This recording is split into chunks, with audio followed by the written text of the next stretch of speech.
they're going to meet up. So they both have a lot in store for them in the next few matches. But right now, the Ling is going to be taken away from Ken. Yeah.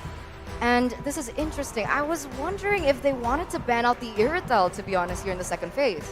I think at this point, if you're on a Esports, you just let those options open, right? Now, you could focus on a marksman here, but going with the way that the previous game went, where we saw Falcon Esports try to play the Harith in the gold lane, honestly, you're happy to work around it. You do have that 1-1. You should be fine.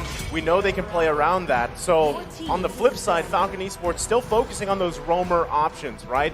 They took out the Katita, the Katita. They don't want to deal with the burst. Again, the Kaja was taken out, and now you have Rafaela taken out as well, Trex. Yeah, so my guess is since they're focusing on this roamer, they're really expecting that Grok to go into the EXP lane possibly, right? They're expecting it to maybe be something to go up against Yellow Flash here, but once again, ONIC keeps themselves flexible here. They can keep that in the mid as their roamer, or they can flex it over. A lot of options as well. One problem that the Farza, we mentioned earlier, a lot of damage, yes, a lot of high ground, but they immediately pick up this Grok and the Hayabusa, two heroes that can close that distance quickly, right? Can get the knockups, stop the feathered airstrike, things of that nature. Now, first pick coming into the second phase, there is that Aerithil Eterna. Yeah, expected. It's the safest thing that they can go about. And the one thing that I wanted to mention about the Rafaela ban is this Rafaela is known to be quote-unquote counter towards the Natalia, because her first ability can open up vision to where the Natalia is, even though she's in that hidden ability, right? So with the Irrital being picked up, already a winning lane, depending, of course, back again onto the execution. But this is what I wanted to mention.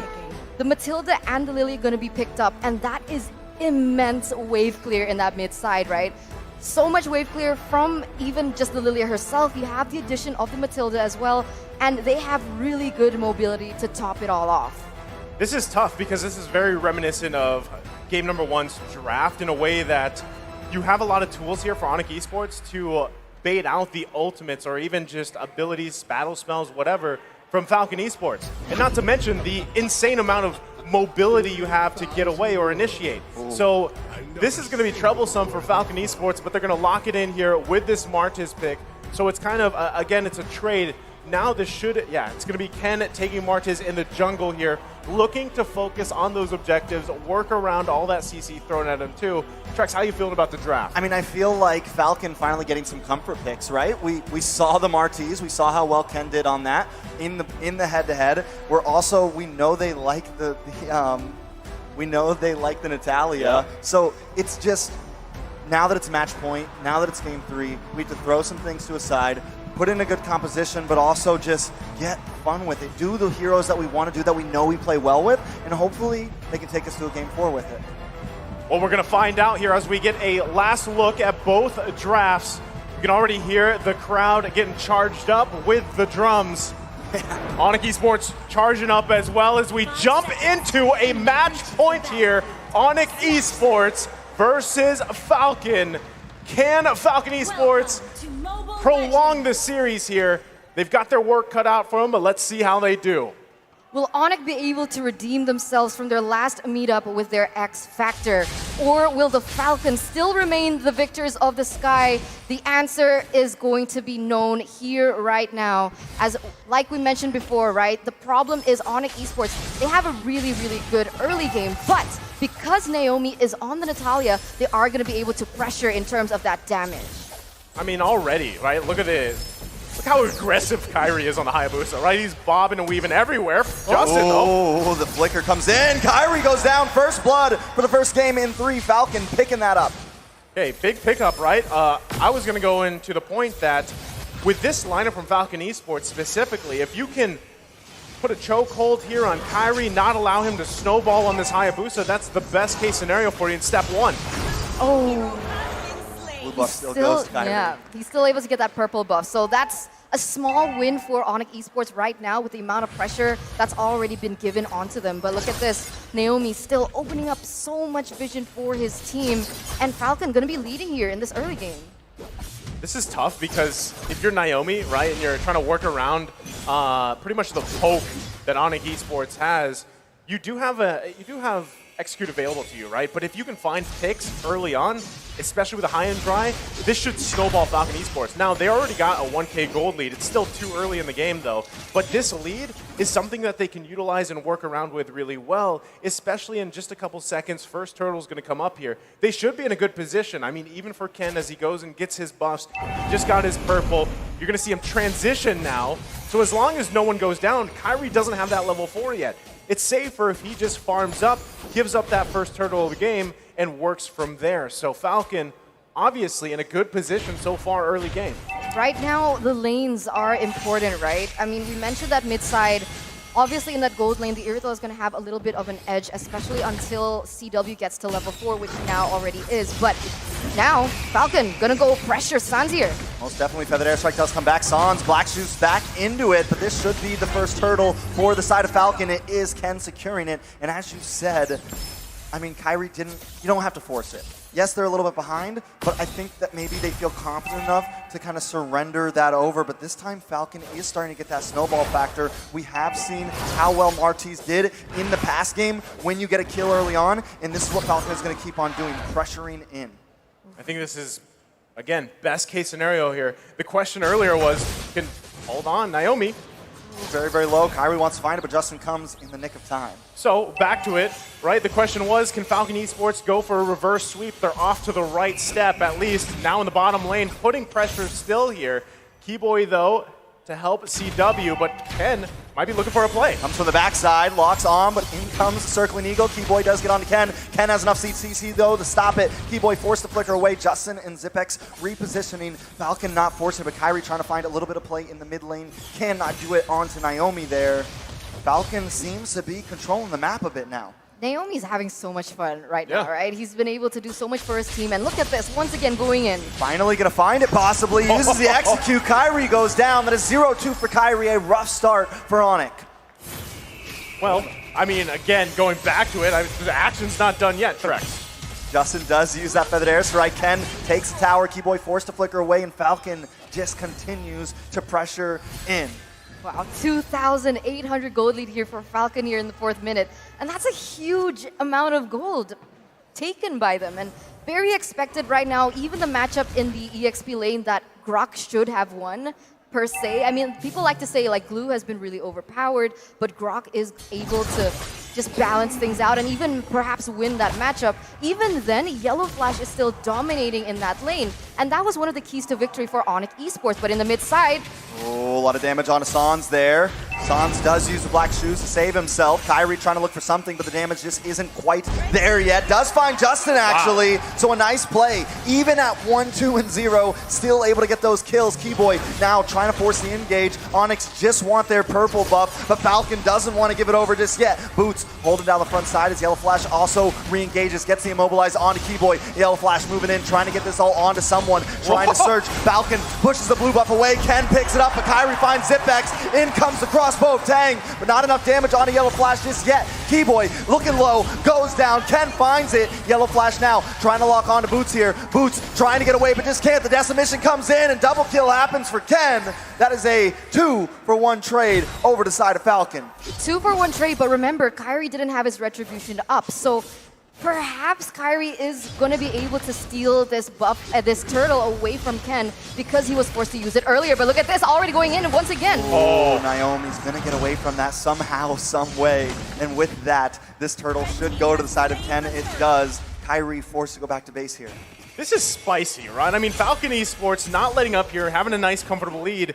And this time, it's crazy. They're putting the focus on Kairi, making it hard for him, but still, he's managed to pick up 2 kills, right? But objectively, gold-wise in economy, Ken's got control. He's even working on that orange buff now. Going to be able to grab that and still move around here. So Falcon Esports not letting up. Great position for this game here. And even, I mean, looking into these later team fights, ONIC Esports really has to find their moments correctly, right? And that is going to be either on Boots here, or even if they can, bait out some ultimates using Sans Lilia with those Black Shoes and get out of there with Keyboy, with that guiding wind. If they can, that could set themselves up, even despite that gold lead that Falcon Esports has.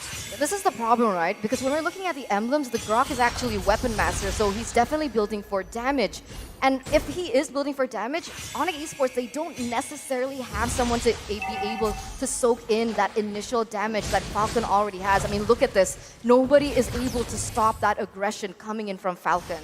What I will say, though, is ONIC is still trying to make some of these fights happen, and as we're talking about it, that airstrike comes down, CW goes down as well. Ken with the decimation on to Keyboy. That's a killing spree, ladies and gentlemen. Ken is on a roll, 3-0-1. Solid choice, right? Falcon Esports, they know that they have this lead, right? They can punish ONIC Esports where they want. And it's good that you pointed it out, you know, it's a Weapon Master here emblem on boots. Naomi, though, just going to say hi to Kyrie and goes back. But still, map control in favor for Falcon Esports. Now, the thing is Weapon Mastery Grok, right? We've seen both side lane Groks, either high and dry Weapon Mastery. What works better? That's up to the team here. But now the onslaught in the mid lane, it might be Boots looking for a setup. CW is going to be able to get that crossbow of Tang. Down goes Ken. Tries to lock onto Zipex. Does not get the finish, though, but still, it's a 1-for-0 trade. And even though ONIC is back 3K gold, they're still taking these fights. They still are confident in their composition and their team skirmishes. They need to be careful, right? Because as long as Zipex is still up and about, he already has Berserker Fury for all they care, right? So the penetration is there. You can feel the critical damage starting to hit as well. And that was perfectly timed before they went in for that team fight in that top side where CW got taken down. And if they keep this up, Falcon gonna have a better chance at snowballing into that late game, despite Boots being Weapon Master. And he also scales, but him compared to Zipex in the grand scheme of things, definitely Zipex is going to win it out. I mean, all Boots has to do is get one Holy Mary wild charge, right? If he can find that, and especially if he finds Zipex, that's going to be crucial here because that's the target, right? Naomi 2 is something that they have to worry about, but now... Oh, Ken taking a lot of damage. Crossbow of Tang does finish it off. Justin trying to find something here, uses that. Oh my god! Justin and Zipex annihilated with a beautiful wild charge. Boots will pay the price, but what a trade. This is going to give them a bit of advantage over this Lord. Falcon forced to readjust here. Can I just say, that's what he had to do. He did it. Most definitely, but now Yellow Flash maybe trying to salvage something, but he's all alone against the world right now. Kyrie, the Sky King, gonna be able to find this Lord as Falcon needs to think about it, but it's still not over yet, Eterna. Wow, beautiful, beautiful, beautiful. It's crazy, right? Because usually when we're casting, it's the caster curse, but this is the exact opposite. Nice was like, this is what he needs, they get it, and the trade was so worth it, right? 1 for 2. Zipex being one of them, that's the only thing that Boots needs to do right now.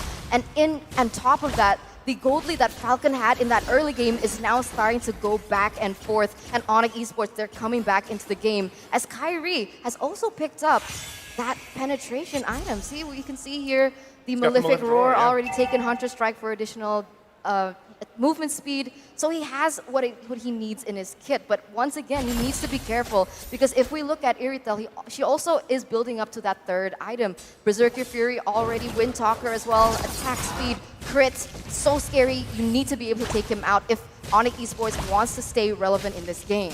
You know what's going to be scary is when we see Boots get that BOD, right? He's almost to that Blade of Despair. As I said it, I'm on fire here. He picks it up, and also, you've also got that Wind of Nature available to you. So you can see just how confident ONIC Esports here in looking for picks, looking for team fights. Now it's them that want to force these fights.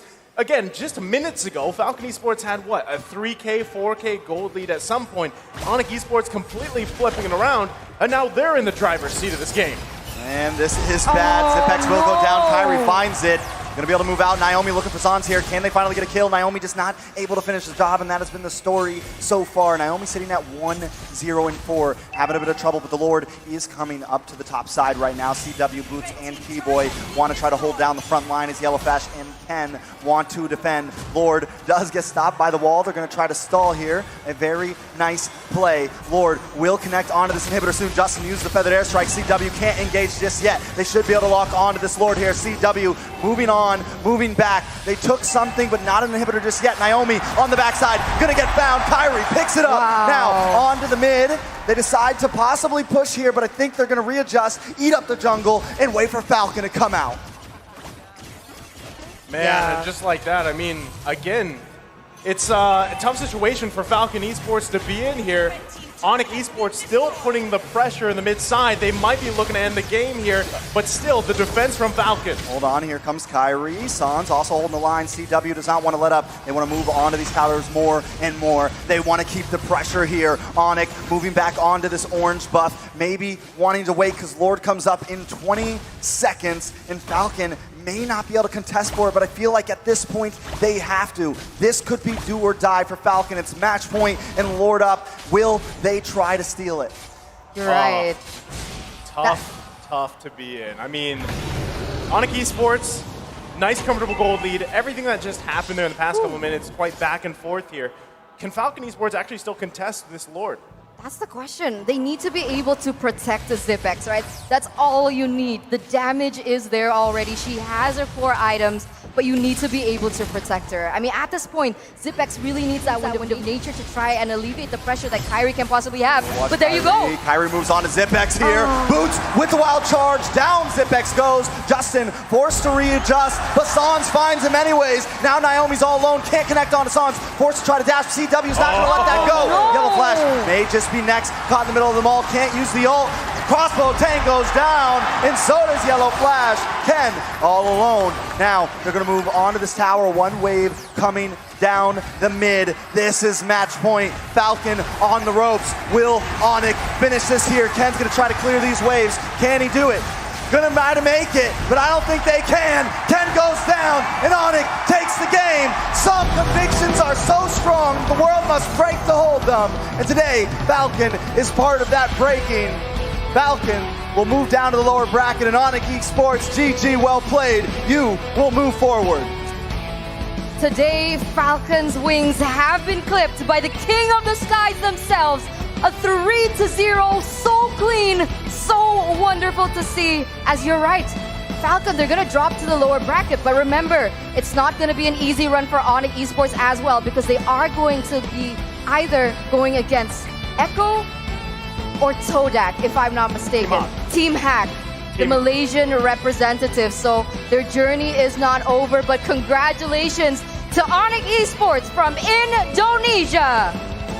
Man, oh man, they had, I mean, the crowd, the buff was there. And who would have thought a sweep, right? I mean, it was a tough matchup for Falcon Esports, but still, even when they had this lead at one point in the game, it's like ONIC Esports just knew what to do.